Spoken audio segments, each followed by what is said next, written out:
Hello, I'm Karina. And I'm Jamie. Welcome to As Told by ADHD.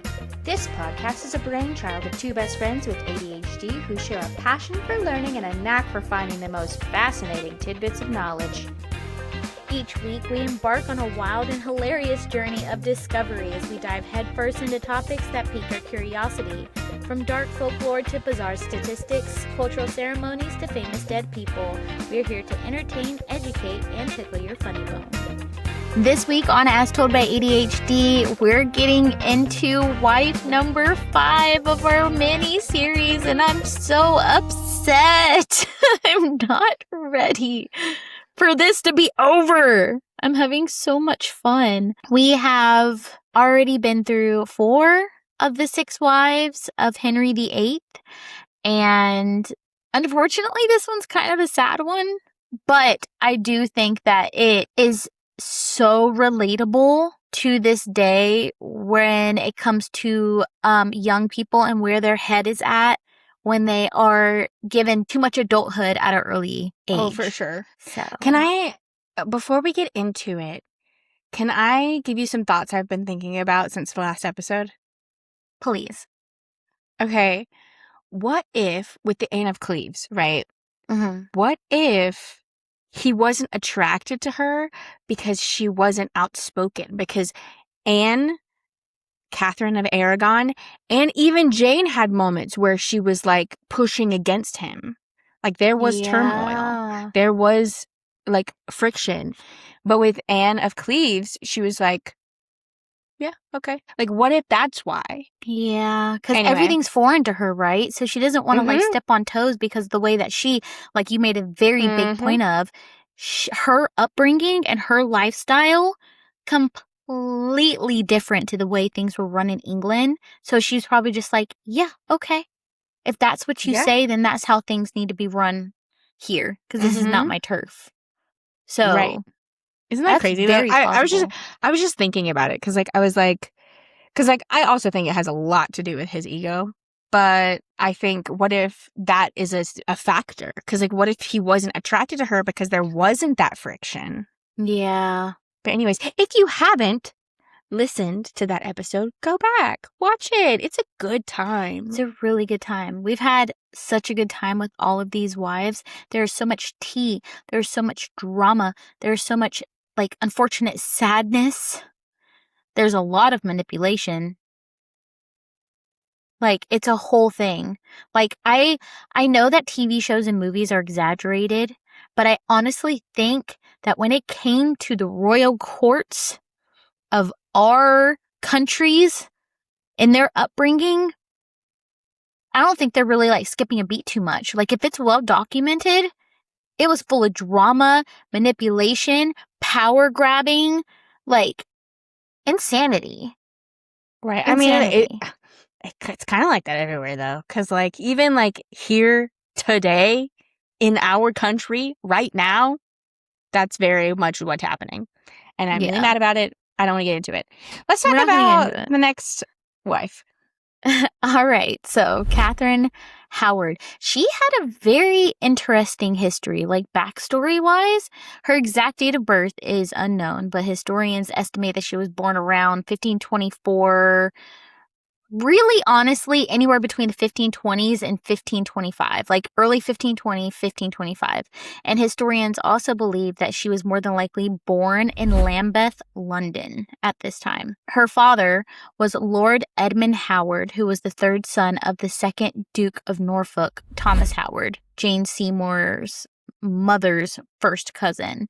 That's crazy. Insane. It's also Anne Boleyn's mother's descendant too, I think, or like relative. She was second. Jane Seymour was second cousins with both Katherine Howard and Anne Boleyn, and Edmund was the youngest of 3 brothers. So Katherine Howard's mother's name was Joyce Culpepper. Remember that last name for me, please. Culpepper. Joyce had a marriage before Edmund Howard. She was married to a man named Ralph Lee, who she had 5 children with. Their names were John, Ralph Jr., Isabel, Joyce Jr., and Margaret Lee. and then the first husband died. They believe it was like natural causes, but like just like a sickness, an illness that was going around, right? And with Edmund, who she later married, she had 6 more children. They had Margaret number 2, because that was a thing. That was very confusing to me. So she has two daughters named Margaret, even though it was from like a previous marriage. I don't know. You know what's crazy? I actually heard recently like a story of there was this I was barely listening, so I don't know the full story. Right. But there was this woman like this couple who kept naming all of their children Mary, but it would be like Mary Beth, Mary Elizabeth, Mary Eloise, I don't know, just like the middle name would just be different.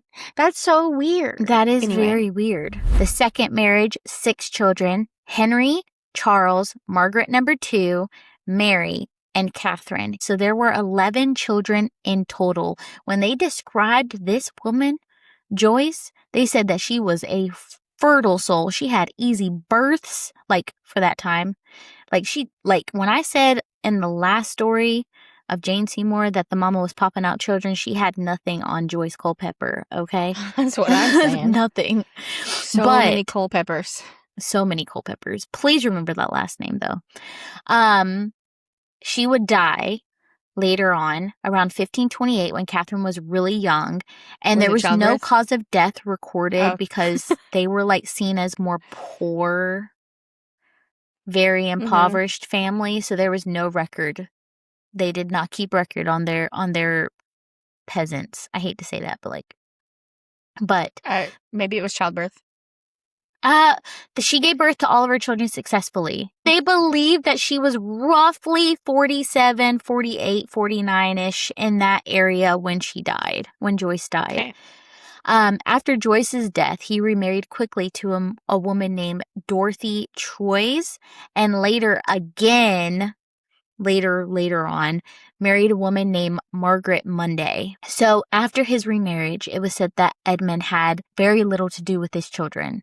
Said that he was very impoverished, all of them were, frequently hiding from debt collectors, and honestly, just really overwhelmed with the amount of children that he was responsible for. And historically, things written about this guy, they're just like, this guy's irresponsible and he's unbelievably absent. So not the best reputation. And to lift some of his burden, he decided to send off his children to wealthier relatives who could technically like afford to feed them or use them for something. But at least they're being fed and they're being clothed, right? That's probably the most responsible thing he could have done, because if you're impoverished and you have that many kids, you don't need to keep them. Well, he ends up finding a good job. I think he wanted a reset too after the children were gone. He might have had an idea of like having them back together as a family one day, but just to know what happens to him, because he never comes back into this story, literally ever. He moves to France, and he secured a minor government post as the controller of Calais, which is an English ruled town in France. And then there's no records of him ever visiting his family, especially Catherine, or even cared about her welfare. No letters, nothing, not a zilch. So that's the last we're going to hear about him. We got daddy issues. Got it. We got daddy issues, yes, and she is young. So in 1531, Catherine was sent to Edmund, her father's stepmother's house, Agnes Tilney, the Dowager Duchess of Norfolk. And she was the wealthiest and most powerful widow in England. She housed Catherine primarily at Chesworth House in Sussex and Norfolk House in Lambeth, London. She would move them around because she was constantly on the go, but she would always live in the maiden's chamber, and this was essentially a large cabin, essentially a dormitory maybe, where the Duchess housed dozens of young women that she would like bring in, and like from poor families, along with a bunch of female servants, and it was supposed to be like a place where young women learned how to be proper ladies. They were supposed to learn embroidery. They were supposed to learn social etiquette. But this place was actually like the complete opposite. The Duchess was elderly, and like I said earlier, she wasn't around a lot. She handled a lot of business at the courts. She had a lot of estates to man, and yeah, so she left the girls essentially under the supervision of women who were said to be easily bribed or literally just didn't care about their well-being. And they're supposed to be locked into their maidens' chambers at night, but they weren't. And so male servants and or musicians or other men in general would sneak in there, and they would party and they would drink and stuff. So there would be a full-on adult male, 18 to 24 years old, full-grown man who pursued Katherine, who was anywhere between 12 and 14 years old at this time. And Disgusting. they had absolutely. Like, I understand that during this time, like a 15-year-old would be like considered why 14, maybe, but I don't care if it was then. It's way too young, and it's absolutely disgusting. So even though like I'm telling the story of stuff that like she participated in, it's document that she participated in this, she was still a child. Her brain was not fully developed. Mm-mm. These are grown men. It's disgusting. Yeah. Sorry. Taking advantage of this situation. Yes. But they had a secret relationship. This man was a music teacher who was hired to give her lessons. His name was Henry Mannix. But it said that like Katherine got sick of him. Good. Because though hold on, imagine being a 30-year-old and then a 12-year-old being like, you're annoying. Ew. You're gross now. I'm gonna move on. You got rejected by a 12-year-old bitch. That's actually kind of crazy. Yeah. But it was because this new guy came and she had a new crush. So this new guy, who was 25 to 30 years old, his name was Francis Derham, and he moved to the Duchess's property to work as a secretary. And this one was like a full-on affair. They went all the way. Unfortunately, she was about 14-ish years old, and he would bribe the dormitory guards and share a bed with Katherine every night. And they openly referred to each other as husband and wife. And apparently under Tudor law, a verbal promise followed by consummation constituted a pre-contract, which meant they were like legally already married in the eyes of the church. Okay. So. Well, that's crazy. Yeah. In 1539, the Dowager Duchess finally has some free time. She's home. Right? She unexpectedly walked into the room and caught them kissing. The Duchess went off. She slapped them both. She should. I would be furious. No, seriously though. Because she's just like, this is like my granddaughter. And like, what are you doing? She's supposed to be like, she's a lady, right? She had no idea how far they've gone. So I would have taken some kind of cane to that man, like a fire poker. I would have attacked him. Well, it said that she slapped, but I don't know if she'd like handed him off to like learn a lesson later on. Apparently it was bad enough, and he thought that like he was in enough trouble to where he decided to run away. He fled to Ireland to escape the Duchess's wrath. But he promised Katherine when he left that he would return to marry her properly. So she was technically like divorced in the eyes of the church, or it was annulled, or I honestly don't know. But Katherine's uncle, Thomas Howard, the powerful Duke of Norfolk, decided it was time to use the 15-ish, 16-year-old-ish Katherine to advance the family's political standing. So he secured her a position as lady in waiting to Henry VIII's new foreign bride, Anne of Cleves. She arrived before Anne of Cleves because, like you said in the previous episode, you watched it, right? That it took them a minute. They had some bumps in the road. They were making some new friends. There was really bad weather conditions and all that kind of stuff. So she arrived before Anne got there. And Henry, on New Year's Day, went to surprise her. The whole thing happened. And it said when I was looking it up, like, yeah, he was like peeved off, but he was like also like just openly roasting this woman, saying that she was ugly and he's not content and like he will never consummate the marriage. He was just teeved off. Yeah. I read that too, but I thought that like it was I didn't add all of that in because one, it could like he could have said a lot of that and like some of it could be hearsay, but then two, also sure. like I wanted to focus on her and not what he thought of her. Yeah, and the only reason I'm adding that in is because there were ears nearby who wanted to use this as a tactic, aka Thomas Howard. He saw an opening, right? Norfolk, the Duke of Norfolk, was the leader of the conservative Catholic faction at court, and he hated Thomas Cromwell like everybody else did. Like me? Yeah. But he really did not like Thomas Cromwell. So he deliberately selected Catherine from his stepmother's household and placed her deliberately in the court. And her job was to be visible because Catherine was tiny, high-spirited, looked extremely youthful because she was, and she was very beautiful. It's really crazy that like when you're like 15 that you look young. That's crazy. It's crazy that they would say that, right?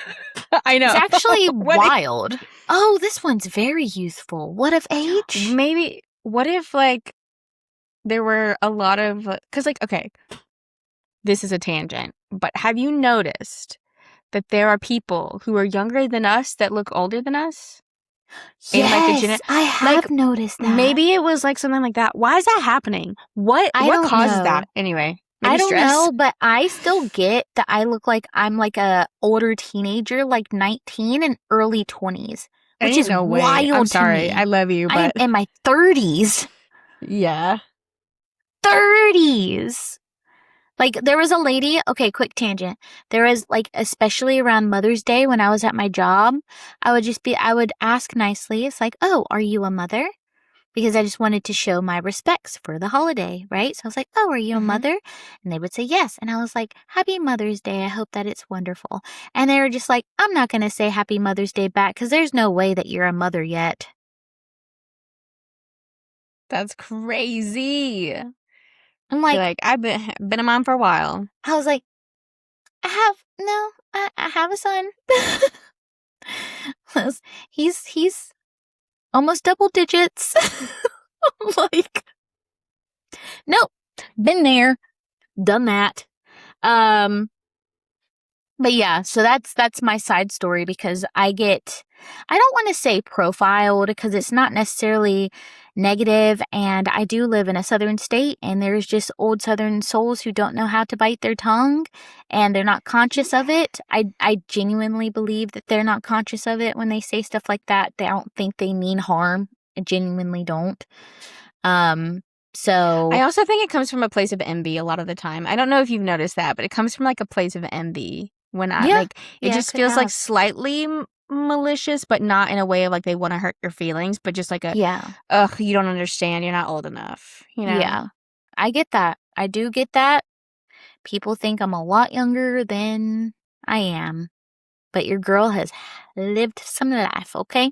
So, anyways, Thomas believed, well, he knew after Anne arrived that his deliberate lady-in-waiting would stand out beside Anne of Cleves because she was very beautiful, like she was. By springtime, 1540, Henry was infatuated with her just by staring and like walking towards her and talking. And how this came to be was Thomas would place Katherine as the lady who would serve the king wine at receptions and play music because she knew how to play instruments because of her first lover, and she would play music for him. But she was like a lady in waiting, which means she had to reach certain requirements, so nobody knew. Thomas, I believe, knew, but nobody else knew that she was not a virgin anymore. Yeah. So Figured.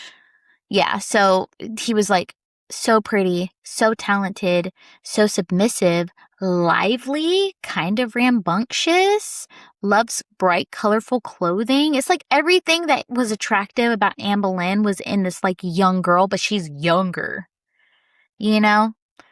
Gross. He's in his 40s at this time, by the way, mind you. It's absolutely disgusting. He was over 300 pounds. He was like roughly 48 years old, and he had the stinky leg, but not the dance move. He didn't have the stinky leg. He had the stinky leg. It was foul, okay? But he was going through a lot.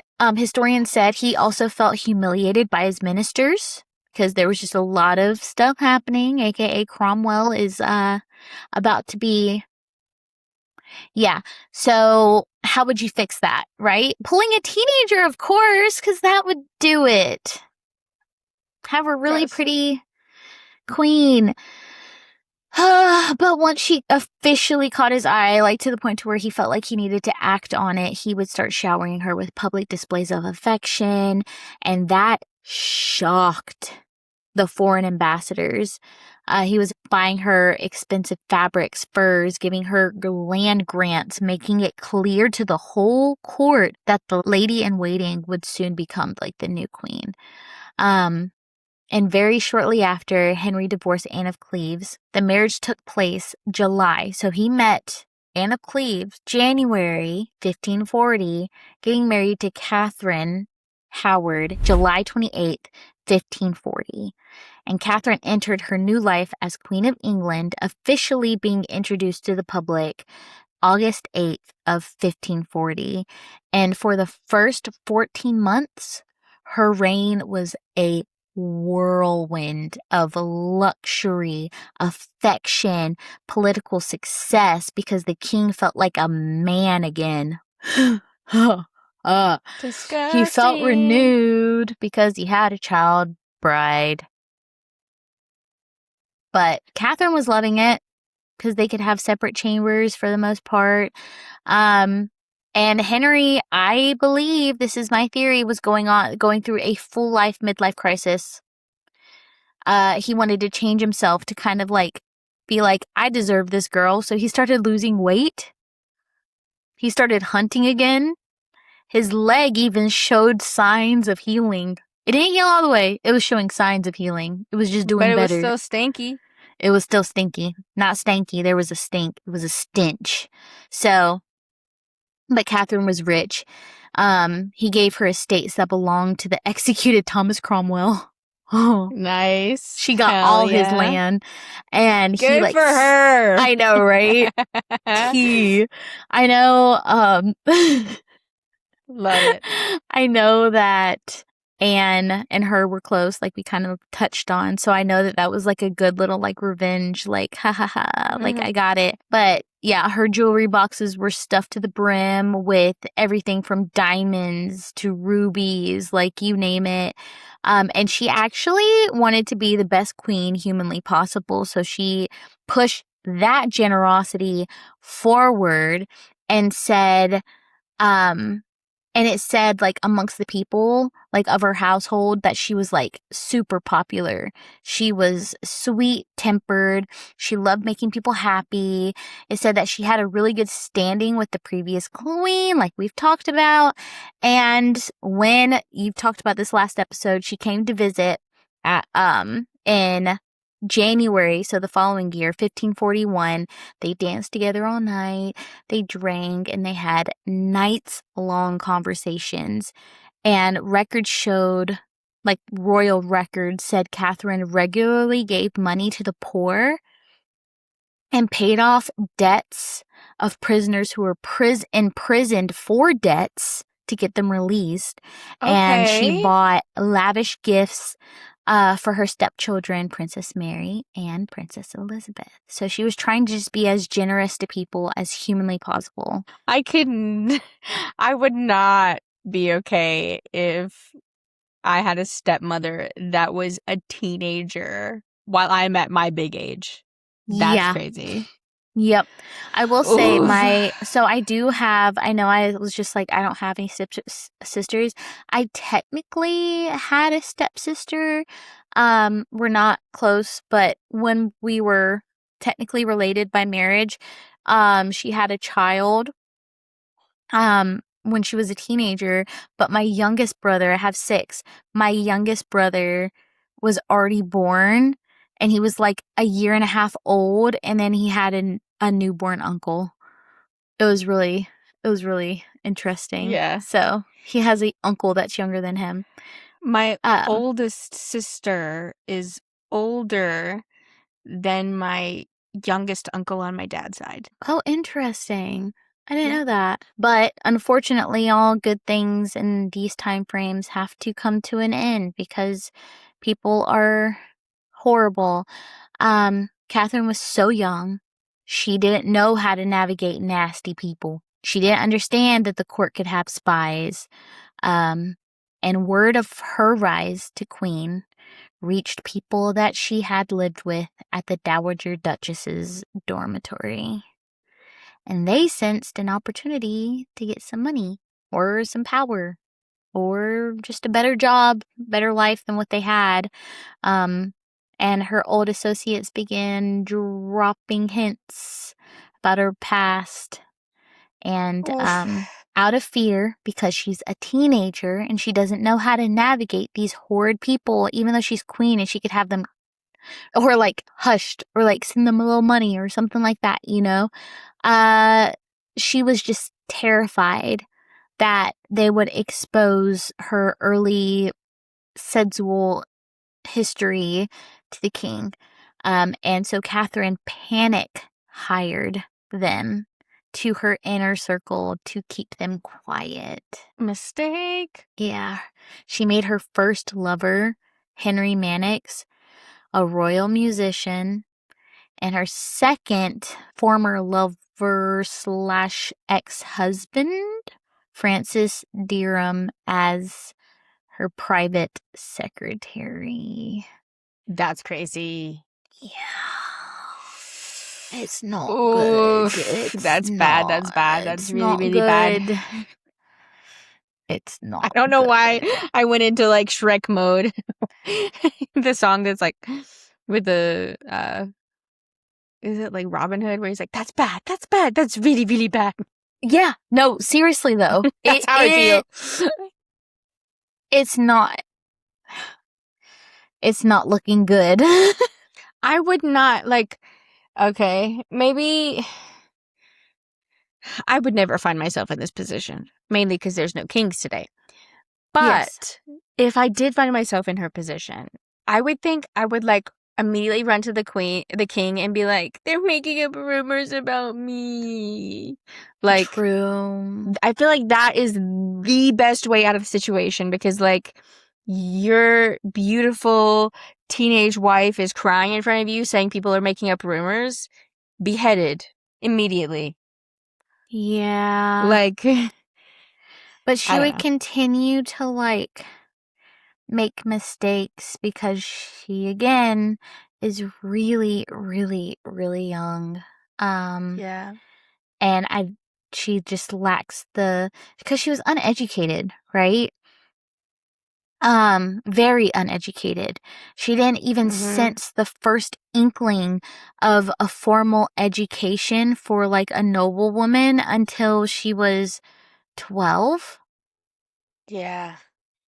So, like, Rough. how can she like learn to manage people and understand these different personalities unless she's been exposed to it for longer than she has?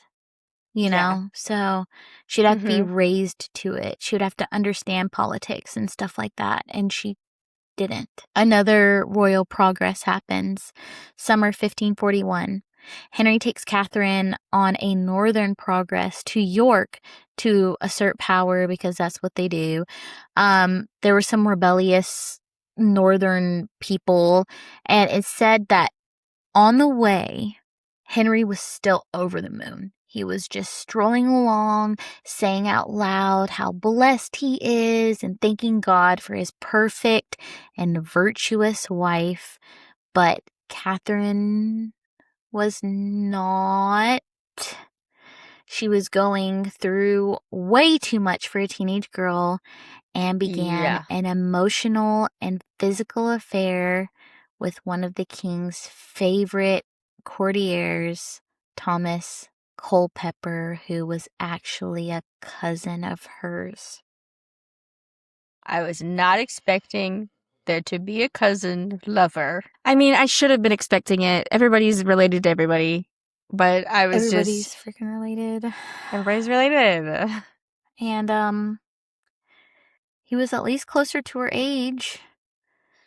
But he was known to be extremely violent and extremely arrogant.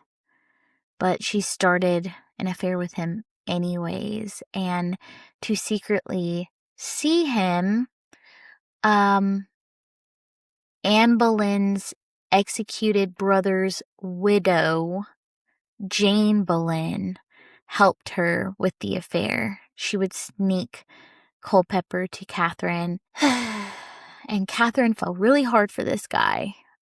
She ended up writing him a love letter, which is not good because it's physical evidence, and Culpepper didn't get rid of it. He kept it. And during All Saints' Day at the Hampton Court, it's a palace, November 1541, King Henry's world would crash. Yeah. Yeah. Well, good. Fuck him. Yes, good. But I also hate bad. it because she's so young. She's so young. She just didn't understand the importance. She was uneducated. She didn't understand the importance of keeping, her virtue. Or she thought that this was the man that she was going to make. She never thought that she would become a queen or even an option. She thought that she was married to this man, So there's a lot of things. A lot of things. So a man named John Lascelles had a sister named Mary Hall, and Mary lived in the Duchess's dorms with Catherine, and Mary saw Catherine with both Francis and Henry and started telling people that she was not pure and she was unchasted. And John Lascelles would immediately take the story to the highest authority he could, which was Thomas Cranmer. Cranmer would then wait until the king was deep in prayer during All Saints' Day, the festival, and he silently walked up to the royal pew and slipped a sealed letter to the king into his hands while he's praying and urged him to read it in privacy. And the letter contained detailed testimonies of Catherine's early history with those men. And he was shocked. He was so convinced that Catherine was the embodiment of purity that he thought the letter was malicious. And so he was just I'm going to investigate this. And he ordered a secret investigation, believing that they would actually prove her innocence. Oof. But the letter. Yeah. But his counselors secretly arrested and questioned Francis and Henry because they're part of the royal court now. And arrested them under a guise of something else, they're looking into something else. But after they got onto that subject, They spilled the beans. They confessed to literally everything, even the marriage. And to save himself from execution, I'm guessing, Francis told investigators that Katherine had replaced him as secretary at court with Thomas Culpepper and said to look into Thomas Culpepper. I mean, you're on your death row. I mean, might as well. You gotta do. You don't want to die. Yes, dude. Go into hiding after that, dude. Like, you gotta do what you gotta do, but like, bro. So, under the king's orders, they would raid Culpepper's chambers and find the letter. And in the letter that I didn't mention earlier, she was also clowning on the king. She was like saying he's old, he's stinky. Catherine! Yeah. No! And like, why would she write this? Like, she's a teenager, you know? Like, yeah, I get why she's doing it, but like, somebody had to have told her. Like she didn't have a lady in waiting that was like, hey, maybe don't. This is not a good. No, she had Jane Boleyn. Like, I don't know why Jane was just like, hey, my like sister-in-law was beheaded over false accusations. Be careful. Like, she didn't try to protect it. She was just like, actually, I'm mad at King Henry, so like, I'll help you. I bet she was young too, though. I don't know. She was a little bit older. She understood how the court worked at this point, at least. So do you think she's doing it on purpose? I think that she did it to like she wanted to do something to the king. I really do. She's mad? That's crazy. Because her husband was murdered. Her husband was executed because that's Jane Boleyn's brother who got executed for... Yeah. For false claims, in my opinion. Yes. Allegedly. But I also agree. There was no proof.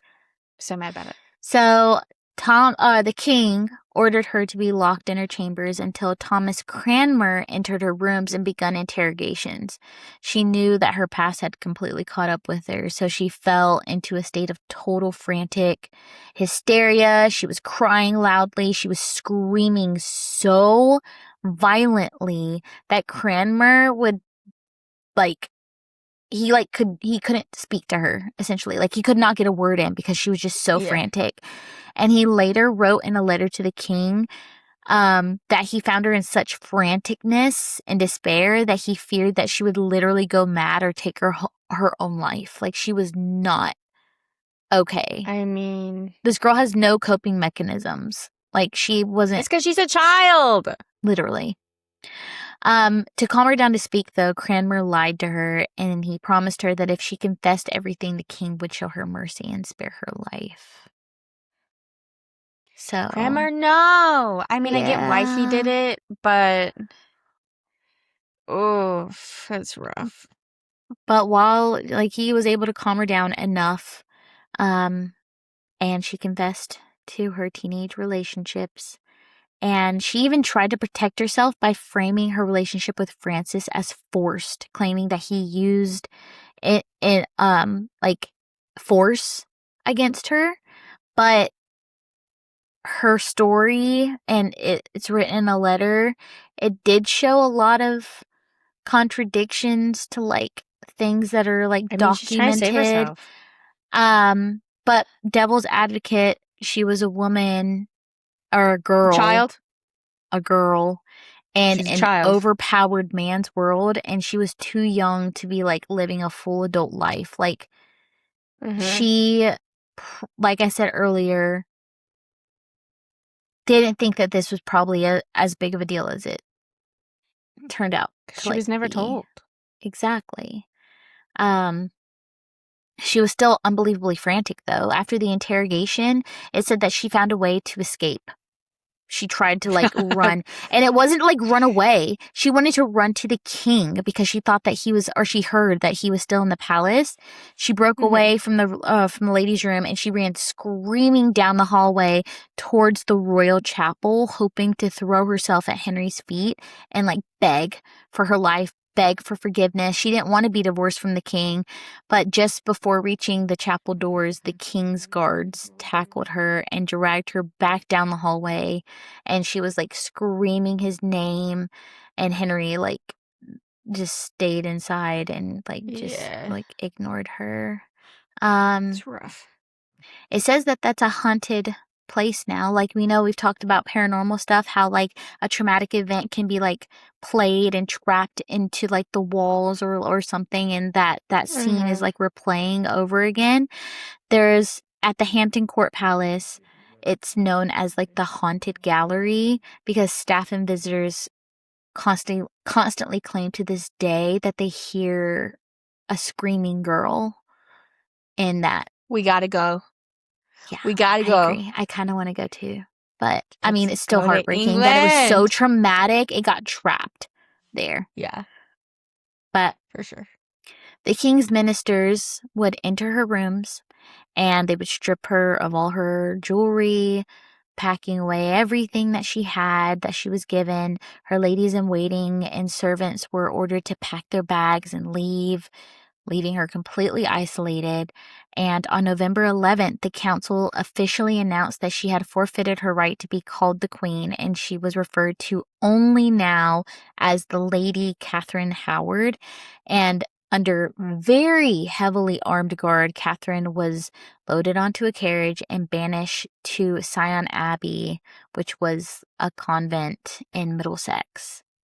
She was permitted only 4 gentlewomen and 2 chambermaids to attend to her. And I say only because that's just not what she was used to. And she was still labeled a lady because the trials hadn't happened yet. But she was essentially left there to rot in isolation for like 3 months while Parliament decided exactly how she would die.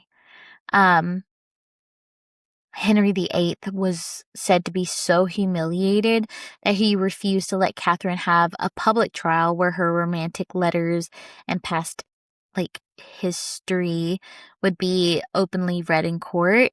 Instead, Parliament passed a bill of attainder, and what it is it's a legal maneuver that allowed government to declare someone guilty of high treason and sentence them to death without trial. And to make her execution completely legal, this is so messed up. Parliament said that they were going to pass a law, and they did pass a law stating that it was high treason for a non-virgin woman to marry the king without disclosing her past. That's crazy. That's crazy. She's That's a kid. That's crazy. Of course, she's going to be like, oh, I'm not supposed to do that. Okay, I won't. And then, like, on top of that, Thomas Howard probably told her not to say anything. Like, are you...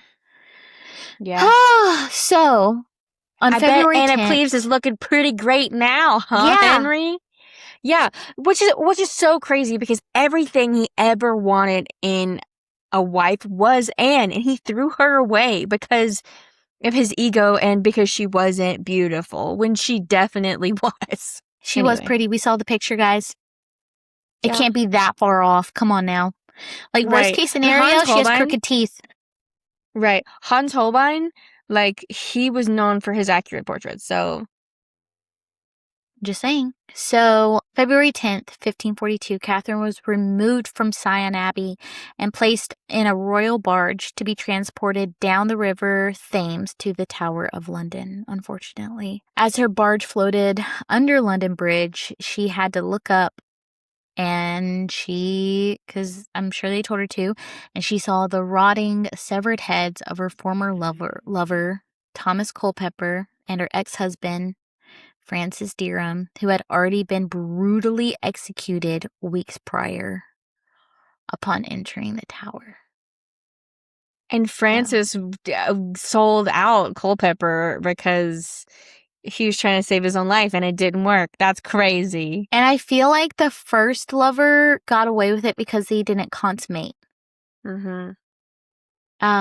He's like, yeah, I just kissed her. It's fine. It's okay. I just kissed her. I just touched her lips. It's okay.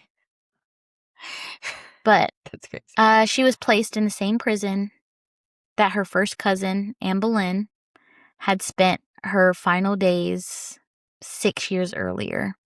And on February 11th, 1542, the bill received royal assent, and Catherine was officially sentenced to be beheaded.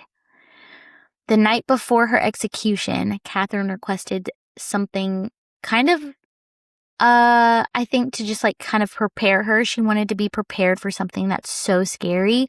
She asked the lieutenant of the tower to bring the heavy like wooden executioner's block to her rooms, and she spent hours practicing how to approach the block, where to place her knees, and how to position her neck so that she could like die with dignity. And around 7 a.m. on Monday, February 13th, 1542, the 18-ish-year-old Katherine Howard was led out to Tower Green, and there was just a small crowd of noblemen gathered to witness.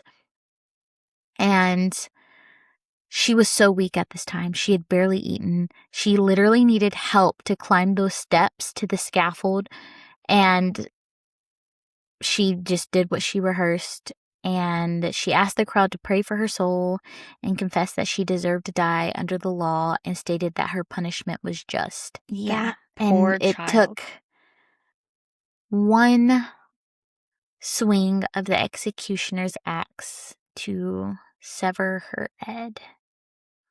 I mean, at least it was one and not multiple. Yeah.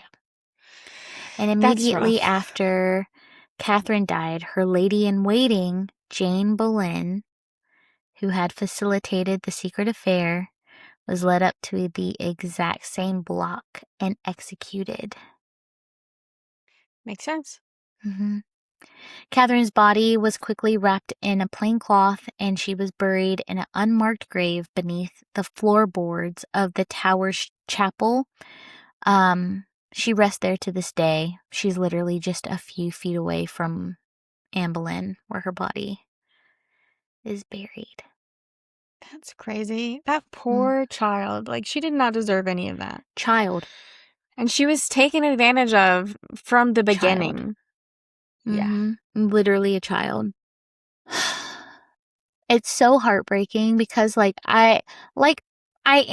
I'm very happy that we did this series. I don't necessarily want it to end because I feel like I'm learning so much. But this was actually really sad. I cried a couple times, like, doing the research because, like, I just imagine, like, this is kind of, like, a little bit deep, but when I was her age, I also had no regard for my body. I was just like, oh, this is just what you're supposed to do. Right? Like, I wish I knew what I knew today. I knew how manipulative people can be, or how, like, one-track minded people could be and stuff like that, but that's just not the case. You have to live, right? You have to live your whole life because that's the only way that you learn. And you can't necessarily teach that experience to somebody. You can tell them that experience, but their path is going to be like their path, kind of like regardless. And I feel like the life that was given to so many women and young girls during this time all over the world was unfair. Complete injustice. Your brains literally can't comprehend. You just want to impress a boy. You want to impress your mom. You want to impress your dad. You want to rebel against your mom. You want to rebel against your dad. Like, you're left can't alone really to think your about own anything else. devices. Yeah. Like, in her case, she was left alone in a situation where a man probably made her feel special, where her father cast her away. So, of course, she's going to let kind words sway her at the age of 12. I don't know. It's rough. It's a rough world out there, guys. Yes. And I'm sorry for such a sad story, but I wanted to tell it in its entirety, because that's what we do. Yeah. And the only way to learn from history is to hear it. Because you can't avoid things like this, which obviously this exact situation is probably never going to happen again, especially in our lifetime, just because there's no royalty to do that. And if there is, it's like they're like equal with the law, you know? Anyway, I think that it's a lesson of where we should head. And I think we've grown a lot as just human beings. I said beans. Human beings. I think that today we're in a much better place. Is it perfect? No. But I think that more people are aware that a 12-year-old, a 13-year-old, a 14-year-old, a 15-year-old should not be in a situation like this. Nope. Should never have been in a situation like this to begin with. So I think that we've learned a lot, and I think that's why I like to have this channel, is to like inform people so we can all together as a society learn from the mistakes of the past. And like all of these situations, like I said at the beginning of this episode, you could literally apply it to so many people's life currently. Like, not in the royal sense, but there could be a young girl or a young boy or somebody out there young who has somebody who is grooming them, and they know none the wiser. They know. I mean, even now there's that case. I don't know if you've been paying attention at all, but there's a case. I don't know if it's New Mexico or Arizona, but there was this famous TikToker who has a sister who's a teacher who was grooming this child who was also being groomed by another teacher. And like, that should not happen. No. So, I don't know. Absolutely not. Sorry we got so deep, but like there was a very important lesson to learn, or realization to have from Katherine Howard's story. For sure. I think. Yeah. Yeah, for sure. So sorry if it got heavy.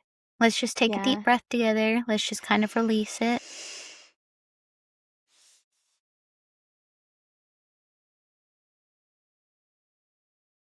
Much better. We can release it. We can learn. And we can drink water. We can drink water.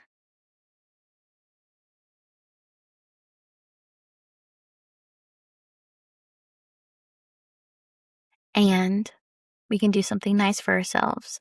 Me, absolutely. I am going to go eat because I am hungry, and I will watch a mindless video on something. Maybe watch a squishy makeover. Watch some Mariah Elizabeth because she's hilarious. Me and my son watch her, so probably gonna go do that and eat some food. What are you gonna do nice for yourself? I'm also gonna go eat some food, and I'm also gonna go watch a K-drama. There you go. My favorite actress just dropped a new K-drama, so gonna go do that. And get it. Get it, girl. But other than that, please take care of yourself. Please show yourself kindness. Please allow yourself to feel, but if you feel like it's too overwhelming for yourself, phone a friend, comment below. We'll have a conversation with you if you need it, and if you feel like you need support. And other than that, we will see you guys next week. One more thing. Yes. If you found yourself in a situation where an adult was manipulating you as a child, it is natural to have guilt around that situation, but understand that guilt is not warranted. You did nothing wrong as a child. You were a child. You were not responsible for an adult's actions. So take that. Show yourself a little love tonight, and have a good week, a good weekend, and we'll see you guys next week. Goodbye.